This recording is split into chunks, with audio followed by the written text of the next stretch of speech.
Por supuesto, si alguien tiene algún aporte, alguna pregunta.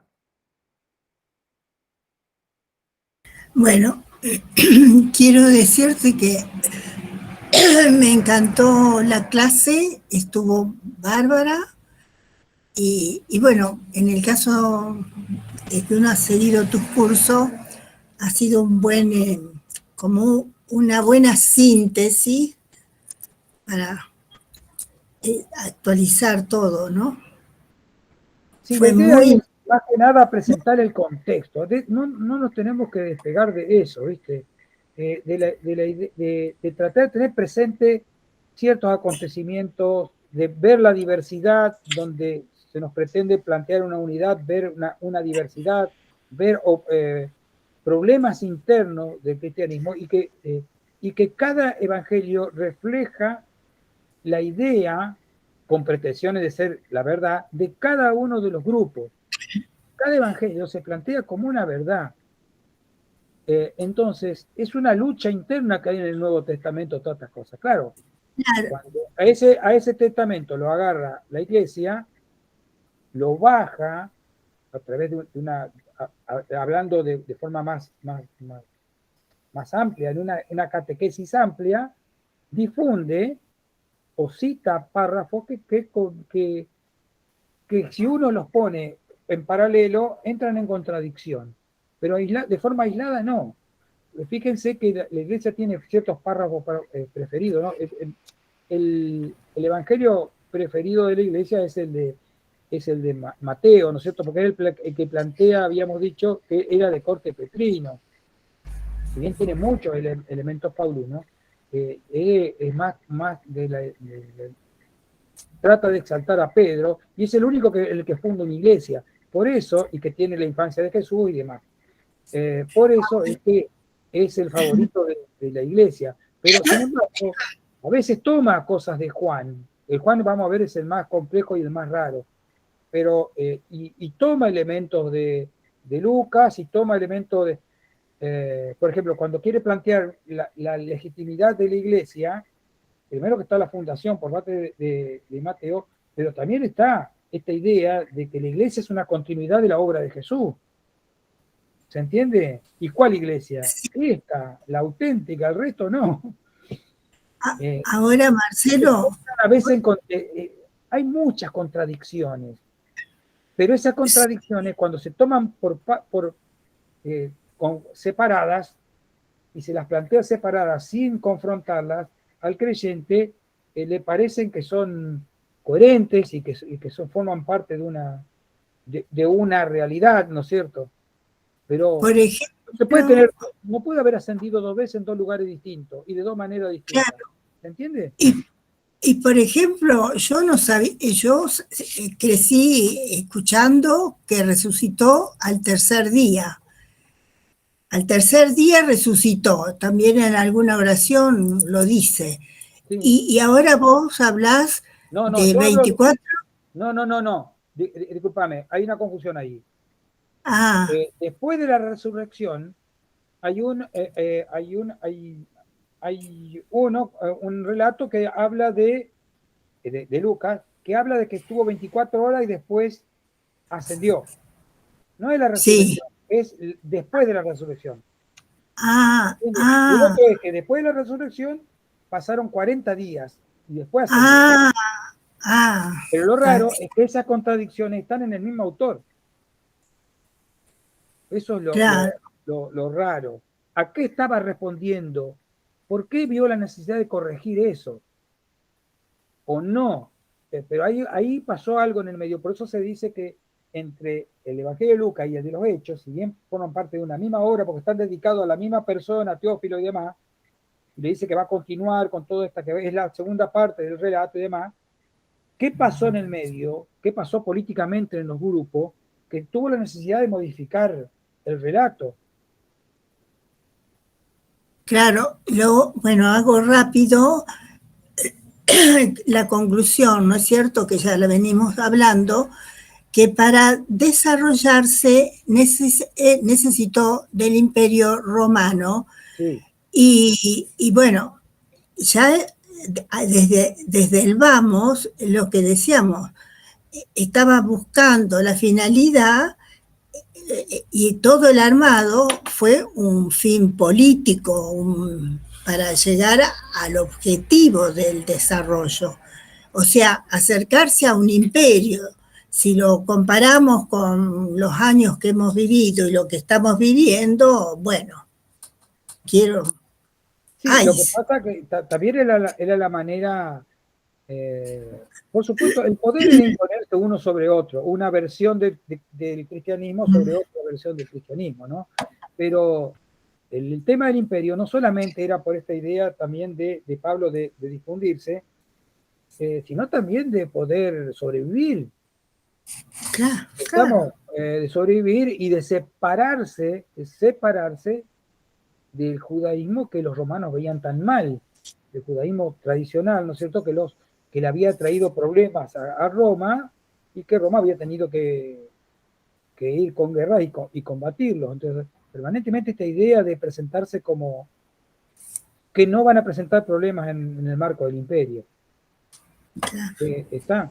Por eso yo le decía el tema de las persecuciones, que también tienen mucha propaganda, pero sí, hubo persecuciones, seguro que las hubo, pero no fueron sistemáticas, digamos, como un plan sistemático del imperio. Sí, de ciertas personalidades, ¿no es cierto? Pero no. Ellos al imperio en realidad no le causaban demasiados problemas. No, comparado con los problemas que le traían los judíos, ¿no es cierto? Que los judíos pretendían la independencia política de Sí, la región, ¿no es cierto? sí, sí. Era Buenísimo, justamente la idea de Luca era presentarse así. Vos sabés que Lucas, buenísimo. Ah, termino. Y gracias porque había entendido, no tenía claro lo de eso del tercer día. Ah, no, claro, no. El tercer Ya día es está. de la, claro, es Sí, cuando sí. resucitó. Yo lo que estaba hablando Está hoy es después de la resurrección. claro, sí, sí. Sí. Gracias. Buenísimo todo. Marian, ¿quería decir algo?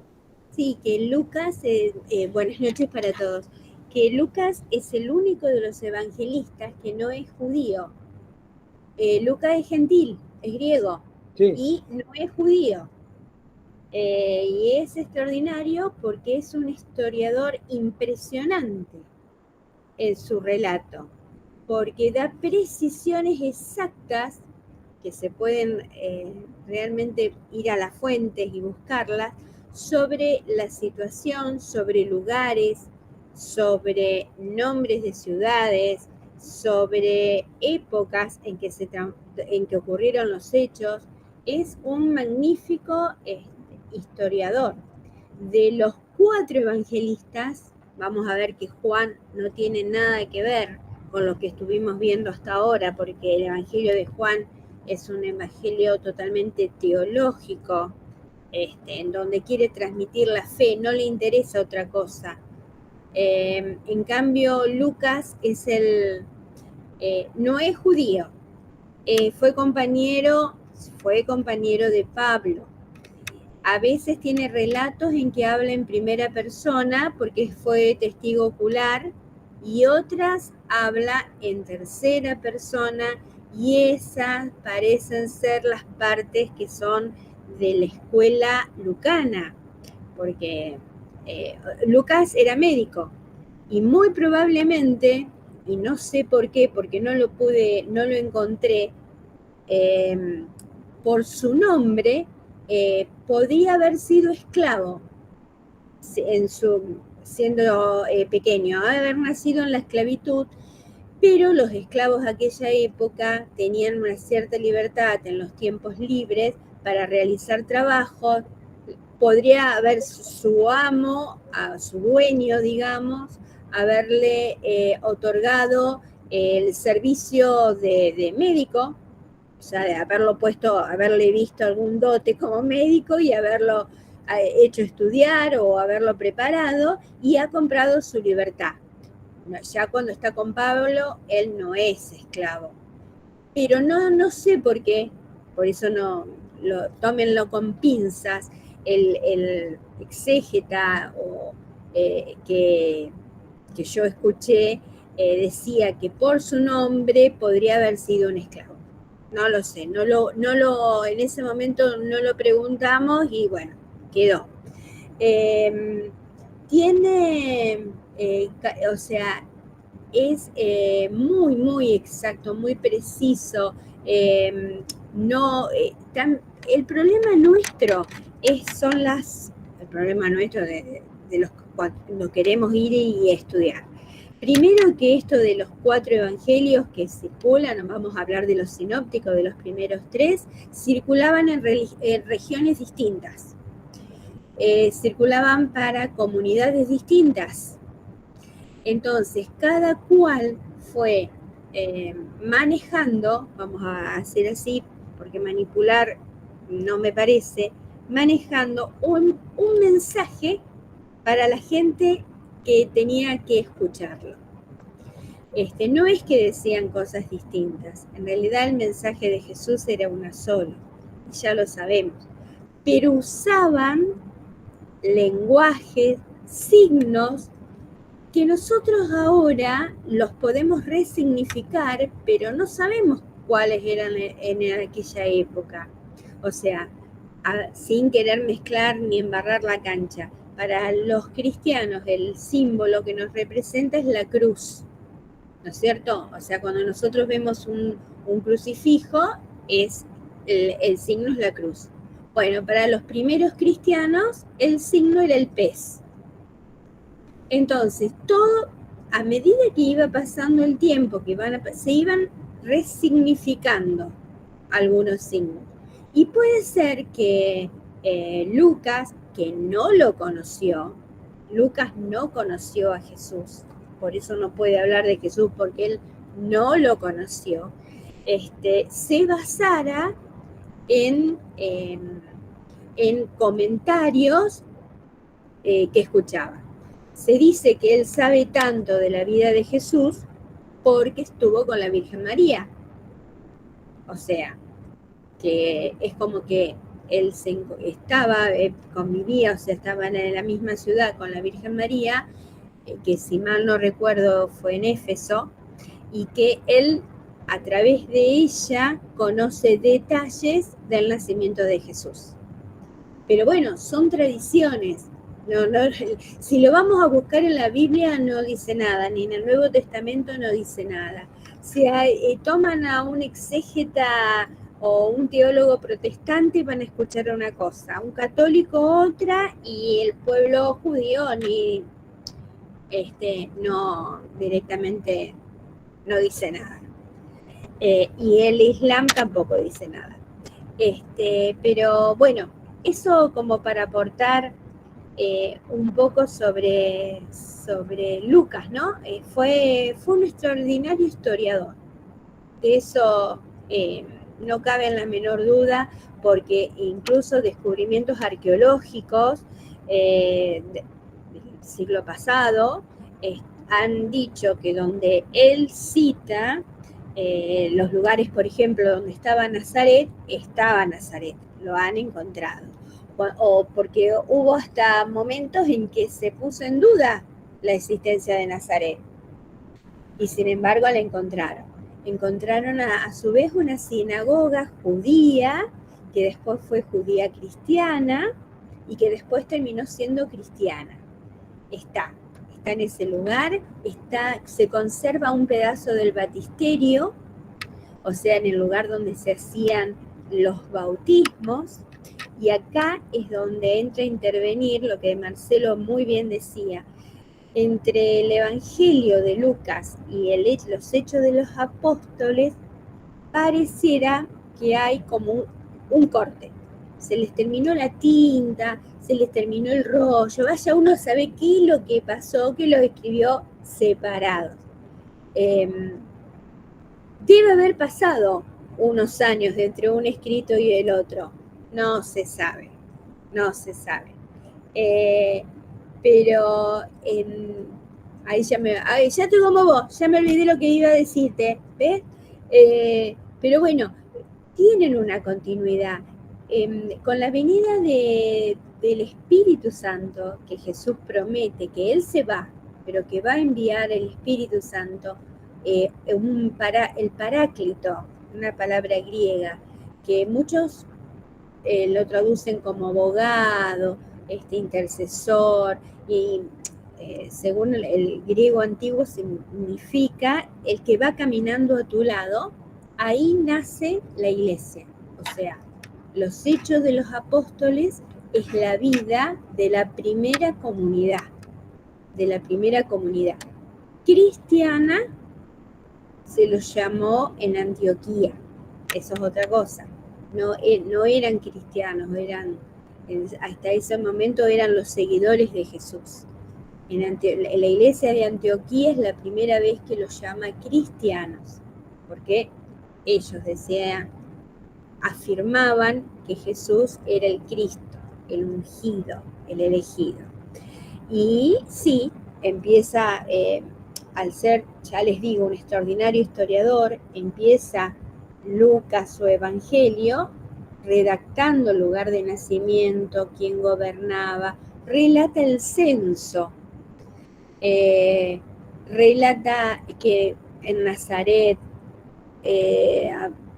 milagros que hace, y relata, por supuesto, la muerte de Jesús, la ascensión, que hasta el día de hoy se discute si fue una realidad o no, si se vio o no, porque puede ser que nunca haya pasado la ascensión, que no lo hayan visto, no se me escandaliza, sino que sea un signo, una figura.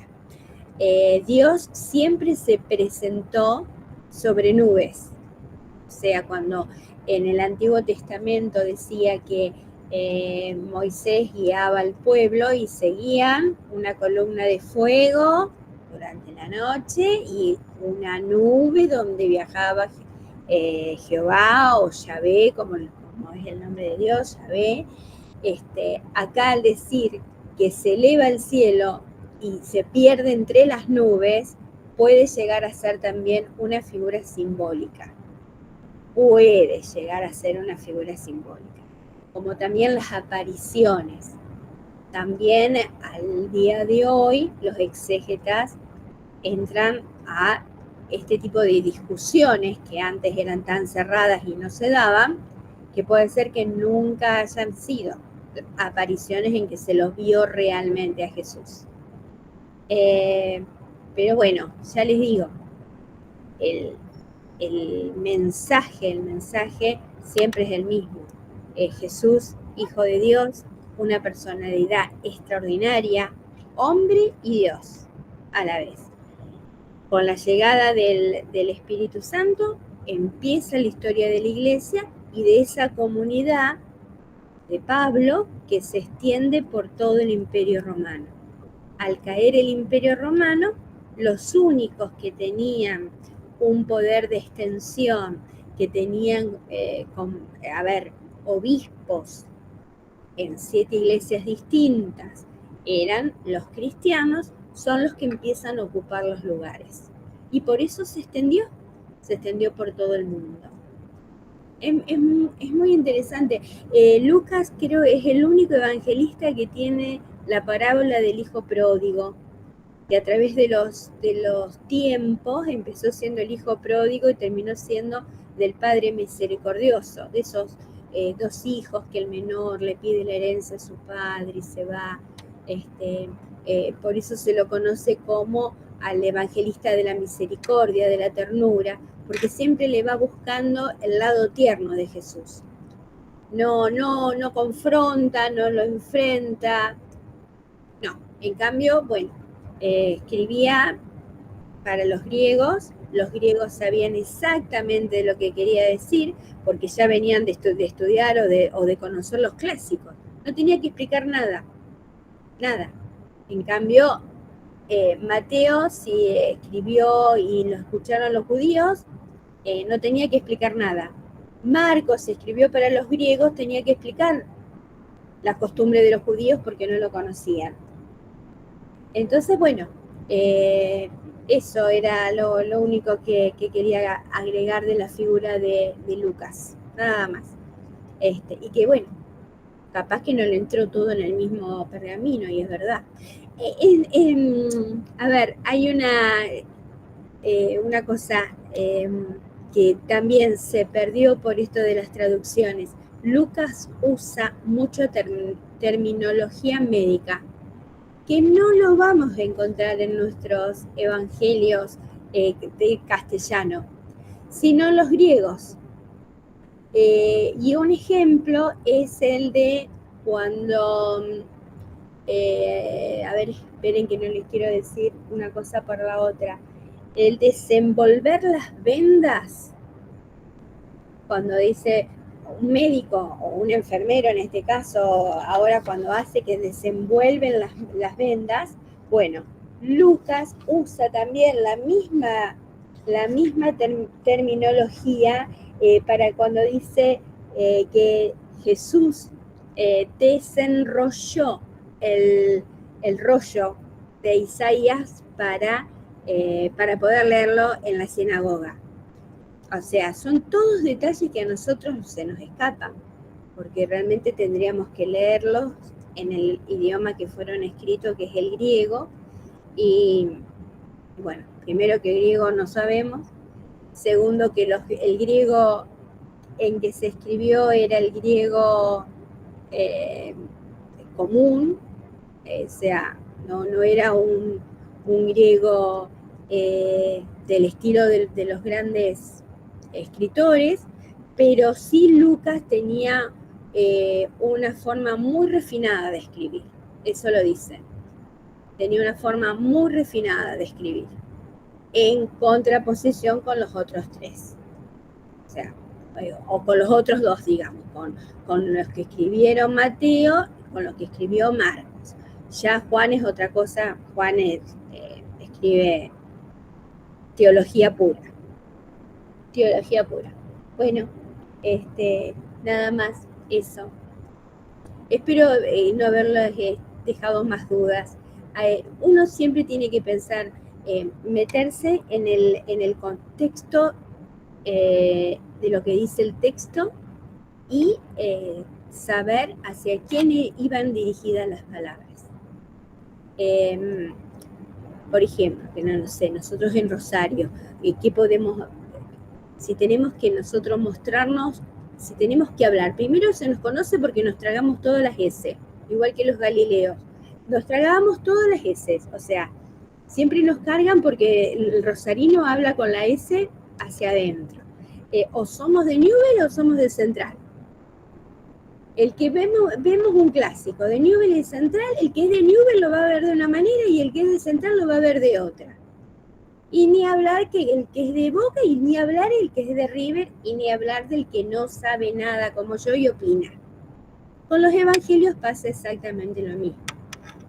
Pero hay muchas personas que hasta el día de hoy, gente de la iglesia, y no solamente católica, sino protestante, y la mayoría protestante, porque la iglesia católica es como que se cierra y no permite este tipo de discusiones. El que nos habló de las apariciones y que las apariciones no podían ser, bueno, era un sacerdote, pero no todos los sacerdotes se los van a comentar. Y si quieren buscarlo, también Pagola es un exégeta, es alguien que estudia las escrituras. Si quieren buscar a ver lo que dice sobre las apariciones, háganlo porque realmente es muy interesante. Es muy interesante. Desvelan cosas que ante nuestros ojos, al no conocer el idioma, al no conocer las circunstancias en que fueron escritos, no llegamos hasta a ver cuál es el mensaje. Nada más. Y para Juan sí que hay que estudiar. Para hablar del Evangelio de Juan sí que hay que estudiar. Porque el Evangelio de Juan se lee para las Pascuas, porque narra toda la pasión, y es el que reafirma la divinidad. A él no le interesa hablar ni de la infancia de Jesús, no la nombra, no le interesa hablar de los milagros, o sea, Mateo tiene todos los milagros, los tiene todos prolijitos, Juan no. Juan solamente tiene 2 o 3 milagros que hablan, que reafirman la divinidad de Jesús. Nada más, no le interesa otra cosa. Es muy interesante. Y no sé si vas a tocar el Apocalipsis. No. Claro. No. Porque el Apocalipsis... No vamos a dedicarnos más a lo que tenga que ver con los grupos, en todo caso. Claro, claro. Bueno, Juan todavía están en discusión que Juan era el que escribió el Evangelio. No se sabe si era el apóstol, si era una escuela juanánica. No, pero Marian, vos tenés una visión, por supuesto, cristiana del asunto, pero ¿sí? no están de acuerdo, los teólogos mismos están de acuerdo con que no tenían autoría los Claro, sí, pues sí. Son atribuciones. Sí, esto de Lucas, fíjate vos, recién se empieza a nombrar a mediados del siglo II sí. la posibilidad de Lucas, y es también la necesidad de encontrarle un autor a esa obra. Porque claro, una obra claro. sin autor es como que no tiene legitimidad. Sí. Es una obra para ellos, ¿no es cierto?, que están hablando de una escritura ya sagrada, ya en la época del canon. Mirá, hasta el nombre que él usa cuando dice a mi amigo Teófilo, que es un nombre griego, Teófilo significa amigo de Dios. Sí. Entonces no se sabe si Teófilo era un hombre o si escribió para toda la comunidad, y él le dijo Teófilo a toda la comunidad que era amiga de Dios. Hasta en eso, ¿viste? O sea, no se sabe si era una persona o si realmente llamaba amigo de Dios a la comunidad que en ese momento lo seguía con Pablo. Estuvo preso con Pablo.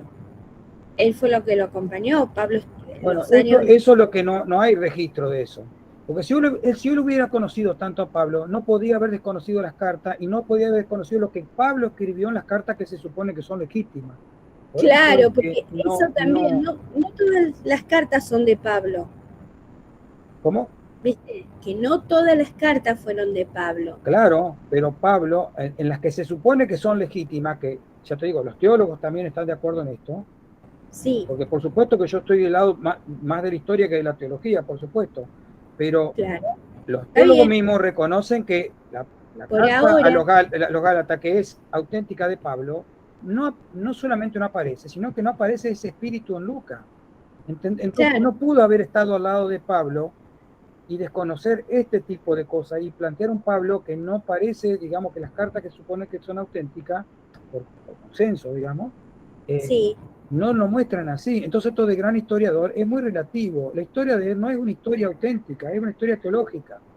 Él no quiere plasmar la historia. Está. No, ninguno de ellos quiso hacer una ¿cómo se dice? Una biografía de Jesús, ninguno. El asunto era transmitir el mensaje, nada. Claro. Nada más, era eso, y transmitírselo a las personas que le iban a entender, en el lenguaje que le iban a entender. Seguramente él hablaría en griego, porque era griego, no era pero no judío. Solamente eso, no el mensaje del grupo. Porque sí, justamente eso es lo que él trata de mostrar, de que el grupo tiene armonía, pero el grupo no tenía armonía. No. Si vos lo ves en la carta de Pablo, ni mucho menos, o sea, esa ida, el enviar hombres de parte de Santiago a las comunidades esta mixta, fue un acto de violencia. Eso queda como anulado ahí, es como que no aparece, porque él está escribiendo no su visión, la mejor forma de comunicar ese mensaje propio de esa comunidad a los creyentes. Sí. Estoy totalmente de acuerdo. Mira cómo será que no estaban ellos de acuerdo que cuando Judas se ahorca y quedan 11, tienen que elegir al número 12. Claro. Y se armó la batahola. O sea, para nosotros, en este momento, decir, bueno, tuvieron que elegir claro, bueno, se fue Judas, tiene que elegir a otro. Nosotros pensamos, bueno, se reunieron todos. No, tenía que reunir ciertas características, porque apóstol no era lo mismo que discípulo, tenía que haberlo conocido. Y fue toda una disputa para ver a quién elegían. Y salió Matías. Pero algo así que, o sea, yo nunca me lo había puesto a pensar. A lo mejor ustedes en algún momento, yo les tengo que ser sincera, para mí había sido lo más normal decir, bueno, escúchame, bueno, entra vos, chiquito, Judas se fue. No, y sin embargo no fue así, porque apóstol era el que había sido testigo de Jesús. No podía entrar otro, no podía. Así que es verdad, había hasta, escúchame, se peleaban por ver quién se sentaba a la derecha y quién se sentaba a la izquierda. Esa escena que vos marcás de la elección del sustituto de Judas, Matías. Eso es lo que marca también la idea, porque eso atenta en contra de Mateo, porque Mateo dice que Pedro es el jefe del grupo, pero no tiene injerencia en la elección del sustituto. Entonces, eso es lo que pone en duda si ese párrafo no es un párrafo agregado, inclusive, el de fundar la iglesia y todo este tipo de cosas así. Era piedra ahí. Sí. Hay muchas contradicciones al respecto. Si Pedro hubiera sido el jefe de la iglesia Santiago no hubiera tenido el poder que tenía. Santiago, bueno, mira, Santiago fue el primer obispo de Jerusalén. ¿Por qué? No se sabe. Él era hermano de Jesús. Sí. ¿Por qué no fue Pedro? No, el jefe era Santiago. Muerto el primer Santiago, por eso. que pasó a manejar todo, era el segundo Santiago. Por eso te digo que esto, por eso te digo que cada uno escribió la historia de acuerdo a su línea política. Sí. Y no tanto de realidades históricas. Sí, puede haber datos, ¿entendés? Eso seguro. No, y lo que vos decís, Lucas, es probable que muchos datos sean corroborables geográficos. Pero eso no significa que Lucas haya sido un historiador como se veía en la antigüedad siquiera. Porque en la antigüedad había historiadores como yo, estos que te nombré, pero esto es una historia que tiene otras características. No importa la realidad, lo que importa es la transmisión, lo que querían comunicar. Cada grupo distinto. Cuando yo me refiero a historiador, quiero decir que él es como que te ubica en el momento en que él está hablando. No, sí, eso totalmente. Por eso te digo, muchos datos pueden ser corroborables y demás. Eso no significa que el resto de las cosas sean corroborables, porque si no sería una especie de sofisma. El sofisma tiene una parte de realidad para que vos muerdas y te quedes con la parte que no podés comprobar y vos lo tomás como una especie de verdad. No significa que sea mentira tampoco, pero no es corroborable. No se puede comprobar, se puede comprobar. No hay con qué compararlo. Bueno, después vamos a ver el de Juan es otra cosa, porque el de Juan es de origen gnóstico, entonces es una cosa totalmente distinta porque es una comunidad marginada de estos dos grupos. Entonces tiene intenciones distintas. Es un grupo cerrado, mucho más cerrado. Y no es, ya te digo, la palabra no es la que voy a usar, pero me van a entender, no es tan popular en las misas, por ejemplo, solamente en muy raras ocasiones se lee Juan, principalmente en la época de Pascua. Claro, porque lo que pasa es que no se puede mencionar. Es muy difícil mencionar porque no tiene sentencias. Tiene grandes historias, grandes reflexiones, y no tiene párrafos. El reino de los cielos ya con nosotros no lo diría nunca Juan, porque muestra otra cosa muchísimo más amplia que es muy difícil bajarlo como sentencia. Entonces, Juan escribió, suponen, para reafirmando la fe de los que ya conocían a Jesús, ¿no? Y escribe para los que aún no conocían la fe para atraerlos. O sea, uno para reafirmar la fe y otro para dar a conocer esa fe al que no la Y lo que pasa es que no sé si era de esa característica en sí, porque era de un grupo gnóstico, y los gnósticos son un grupo tipo hermético. Se parecen mucho, de alguna manera tienen muchos elementos de la secta de Qumran, que no les Sí, interesaba la predicación fuera, sin embargo tenían textos, pero sí, ese texto iba digamos, era el discurso de un grupo cerrado. sí, Los sí, gnósticos sí. eran Juan es místicos, difícil. Juan es entonces difícil. se creían poseedores de la verdad, pero como grupo, como iniciados. Y sí, Eh, eh, puede ser. no eran como aperturistas como podía haber sido la obra de Pablo, que pretendía que llegara a todo el mundo. Sí, sí, puede ser, puede ser. Che, vamos cerrando, porque Sí, medio tarde ya. bueno, listo, a estudiar porque Juan es difícil, Sí, así que bueno, que se animen todos, sí, y así se arma el debate, a ver qué podemos sacar, que se animen, busquen sí, el Evangelio de Juan. somos dos los que hablamos. Claro, no, y ellos también saben, nada más que se quedan calladitos. Sí. Bueno, yo le voy a dejar algunas cosas en comunidades. ¿Estamos? Dale, dale, dale. Listo. Nos vemos. Buen fin de semana, Gracias, que la igualmente. pasen lindo. Gracias igualmente para todos. Chau, chau. Saludos.